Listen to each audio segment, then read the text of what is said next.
विनय सिंह जी, आपने यहाँ आज इतनी सारी महिलाओं को इकट्ठा किया है। आज ऐसा कौन सा पर्व है, ऐसी क्या बात है कि आज ये सभी महिलाएं आपके बुलाने पर यहाँ आई हैं? माता रमाबाई अम्बेडकर जी का जन्मदिन है और ये हमारी केवल मेरी नहीं, पूरे बहुजन समाज की, जितने भी हमारा बहुजन समाज है सभी की माँ है।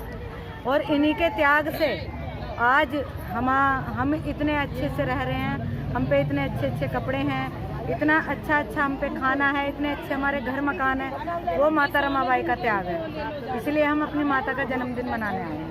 तो माता रमाबाई का ऐसा कैसा त्याग है कि आप उसे इतने हर्ष और उल्लास से मना रही हैं और लोगों को बता रही हैं कि माता रमाबाई का ये त्याग है? उस त्याग में ऐसी कौन सी बड़ी बात है? हमारी जो बाबा साहब डॉक्टर भीमराव अम्बेडकर जी हैं, ये उनकी पत्नी हैं, और अगर ये बाबा साहब का साथ ना देती तो बाबा साहब हमें वो अधिकार नहीं दे पाते जो हमें मिले। यहाँ तक कि हमें पानी भी पीने का अधिकार नहीं था, वो भी बाबा साहब की मेहरबानी से मिला। तो उसमें कहीं ना कहीं हमारी माता रमाबाई अम्बेडकर का त्याग है। जब बाबा साहब ने हमें अधिकार दिया, जब हमारी माता रमाबाई अम्बेडकर ने एक बच्चे को खोया, और इसी तरह से उनके लगातार 4 बच्चे की कुर्बानी उन्होंने दी, जिससे आज हम लोगों पे जो सुविधाएं हैं वो उन बच्चों की कुर्बानी है, उन माता रमाबाई का त्याग है, जो आज हम ऐशो आराम की ज़िंदगी भुगत रहे हैं। तो बाबा साहब अगर बाहर पढ़ते थे और वो यहाँ काम करती थी, तो बाबा साहब ने कभी उन्हें याद नहीं किया? या कुछ चिट्ठी या कुछ भेजा, कुछ पता, कुछ भी नहीं?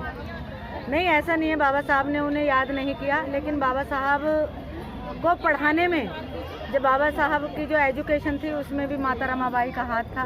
बाबा साहब इतने रईस नहीं थे, उनके पास जब वहाँ पैसे ख़त्म हो जाते थे वो माता रमाबाई को चिट्ठी लिखते थे, और माता रमाबाई यहाँ से मेहनत मजदूरी करके जो भी कमाती थी उसमें अपना बच्चों का खर्चा चलाने के बावजूद बाबा साहब को पढ़ाई के लिए खर्चा भेजती थी। यहाँ तक कि उन्होंने अपने गहने बेच दिए, अपने बच्चों की बीमारी का उन्होंने कभी जिक्र तक नहीं किया, क्योंकि अगर वो जिक्र करती बाबा साहब को बताती तो कहीं बाबा साहब भावुक ना हो जाएं और कहीं उनका पढ़ने में मन ना लगे। इसलिए माता रमाबाई अम्बेडकर अपने आप ही ये सब सहती रही।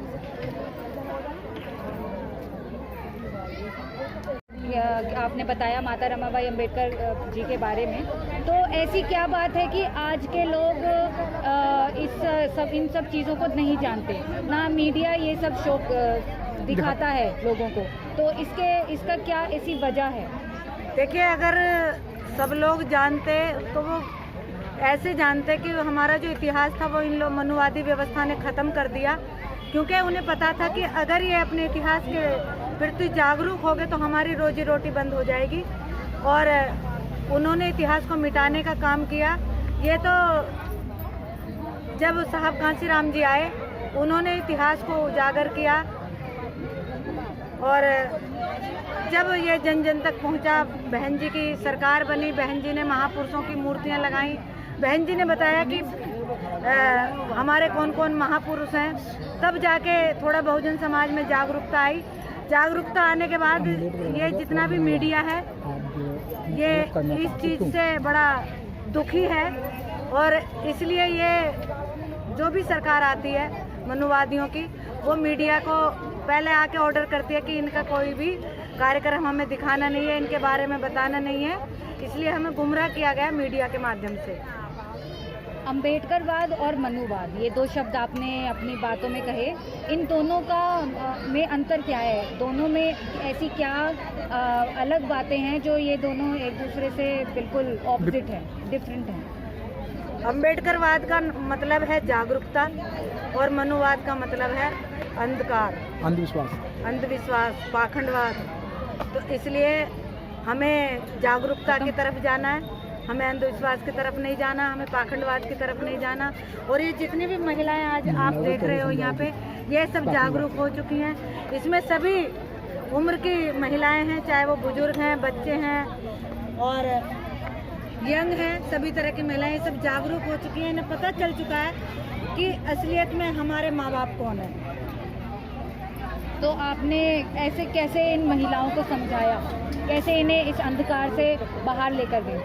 बस ऐसे ही समय समय पर जितने भी हमारे महापुरुषों की जयंती आती हैं, जितने भी हमारे फेस्टिवल आते हैं, उनके माध्यम से हम सबको एकत्रित करते हैं और सबको उनके बारे में बताते हैं। सबकी जयंती, जन्मदिन जो होता है महापुरुषों का, उनके बारे में बताते हैं, उन्होंने क्या क्या काम किए, ये सब बताते हैं। और हर शनिवार को 12 साल से डॉक्टर अंबेडकर पार्क में हर शनिवार को हम 2 से 4 यहाँ बैठते हैं। सभी महिलाएं इकट्ठी होती हैं, कुछ गाने के संगीत के माध्यम से और कुछ जो है हम इतिहास को बताने का काम करते हैं हर शनिवार को कंटिन्यू। आज 12 साल हो गए, ऐसा कोई शनिवार नहीं गया कि जो मैं ये हमारा कहीं मिस हुआ हो। और आज भी मेरा भाई हॉस्पिटल में कोई सांस चल रही है उसकी, और मैं यहाँ माता रमाबाई का जन्मदिन मना रही हूँ।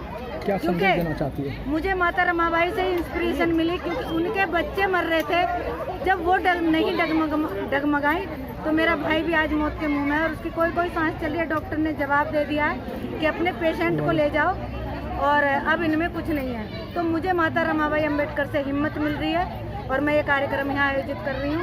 इसे ख़त्म करके मैं फिर हॉस्पिटल जाऊँगी, डॉक्टरों ने वहाँ बुलाया है। तो आप महिलाओं को क्या अपना संदेश देना चाहेंगी नेशन न्यूज़ की तरफ से? मैं महिलाओं से यही कहूँगी कि बस अपनी माँ को माँ कहो, अपने बाप को बाप कहो, किसी और की शरण में मत जाओ, क्योंकि कहीं और तुम्हें आशीर्वाद नहीं मिलेगा जो हमारे बाबा साहब अम्बेडकर और माता रमाबाई अम्बेडकर जी से मिलेगा। और सबसे ऊपर तथागत गौतम बुद्ध के मार्ग पे जो चलेगा उसका कल्याण होगा। धन्यवाद। बहुत बहुत धन्यवाद। ये पैगाम है भारत के हर कंटेंट क्रिएटर के नाम। जय भीम बड़ा सीधा हंसी, जय भीम। तैयार हो जाइए to unleash yourself. Jai Bhim app available on the Play Store and Apple App store.